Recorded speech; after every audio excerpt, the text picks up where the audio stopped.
Great morning and happy Monday. This is Kristen Young, the marriage enthusiast, with your Monday morning marriage minded message from Living the Vows. So, all month long, we have been discussing domestic violence awareness, and it's important for me to take this opportunity as we prepare to close out the month to share with you my thoughts on how we appear to glorify domestic violence.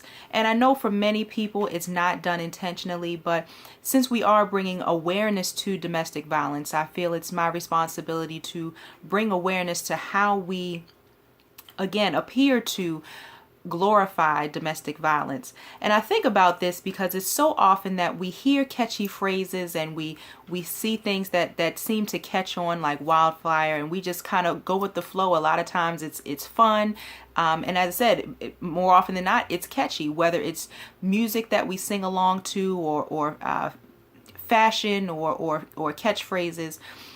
But it's important for us to really take the opportunity as we grow wisdom to really think about why we say what we say and what we really mean when we use certain phrases and certain things actions that we take.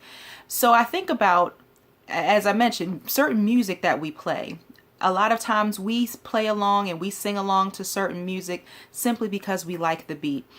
But it's important for us to recognize what the lyrics are to those songs that we're promoting, that we're blasting in our car as we're driving down the street, or that we have playing around the house for our little kids to start singing along to, or that we're playing at our parties or what have you. Yeah, the beat may be great, but it's important for us to be mindful of what those lyrics are saying. There's way too much music out there that is degrading, and music that is just not beneficial to what we stand for as human beings. More often than not, certain songs that we listen to are contrary to what we believe. But again, we like the beat, so we go along with it. Then, of course, there's what I grew up with that unfortunately is still around to this day, wife beaters. I grew up, and I remember it was probably elementary school into middle school when I first heard the term wife beater, and it was always said as a joke. It was a running joke that in the movies or on television, if a man was going to beat up his wife, it was generally late at night or right after he got home from work, so he's taken his uniform off or his clothes off, what have you, and therefore he winds up in his sleeveless tank top white undershirt. So that became known as a wife beater. And so I still hear the term to this day. And unfortunately, it's to the point where it's so commonplace that I was speaking to a young man recently, and he was talking about having to pick up some beaters. And he was referring to having to pick up some new undershirts. So it's become the new terminology for an undershirt, where we're glorifying domestic violence. And now the newest phrase that we hear so often is beat when it comes to your face. We hear, girl, your face is beat. Oh, your face is beat to the gods.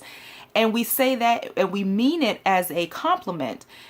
But it's such an oxymoron to me, because we're talking about this flawless makeup and this beautiful face that we see, but the term is referencing someone who has been beat up, somebody who's been bruised and battered.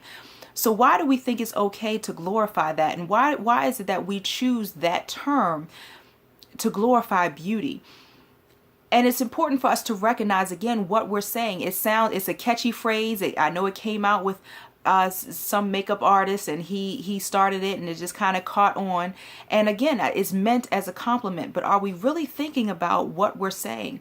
The bottom line is, it sounds as if we're glorifying domestic violence. And I know many people are not intending to do that. But what we have to be aware of is the fact that there are too many people who are using that makeup to cover up a legitimately beat up face. There are too many people who are wearing the baddest clothes and the nicest outfits to cover up their bruised bodies. And it's important for us to make that aware to our children and to ourselves. We have to be mindful of what we say and why we say it. So yeah, it's cute to have catchphrases, and every few years and every a decade or so, there's always going to be new phrases that are out, and some will make sense and some won't, and some we just do it because it's catchy. I get all of that. I'm guilty of it myself. But it's important for us to gain wisdom and continue to be mindful of what we're saying and why we're saying it. And if it truly doesn't make sense, find something else. There's nothing wrong with just saying, girl, your makeup is beautiful. Your makeup is flawless. You look gorgeous. But it's more important to be able to look a woman in her face and be able to say, you are beautiful, you are gorgeous, without the makeup, without having to cover up the bruises, whether internally or externally.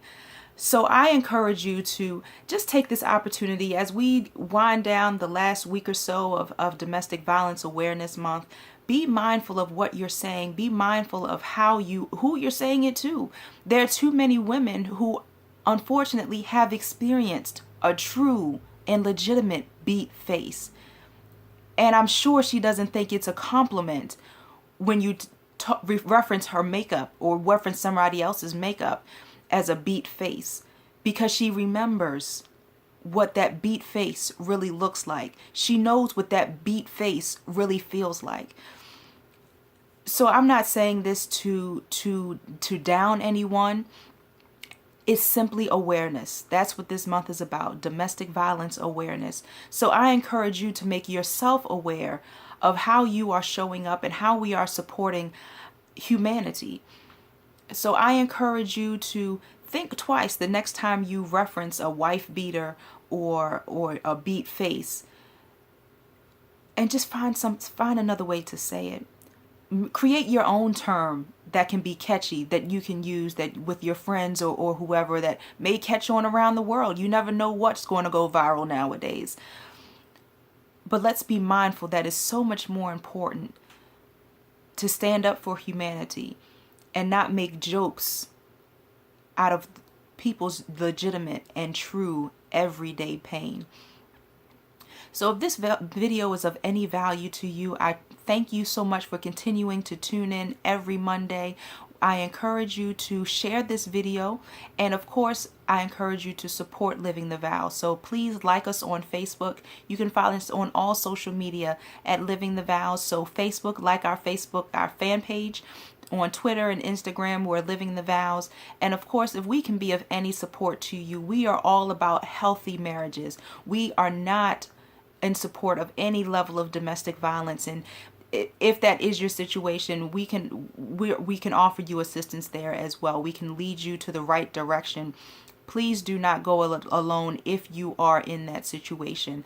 But for the rest of us, please know that we are here to support healthy and whole marriages. We are here to bring joy to marriages. So if you are in a position where you know you just want that support, you want to get out of the monotony, you want to enjoy your marriage again, that's what we are here to do. So reach out to us. You can email us at yes@livingthevows.com, and whether it's through group coaching or one-on-one coaching or just a conversation for support, we are here to support you in that area. We are always striving towards healthy marriages.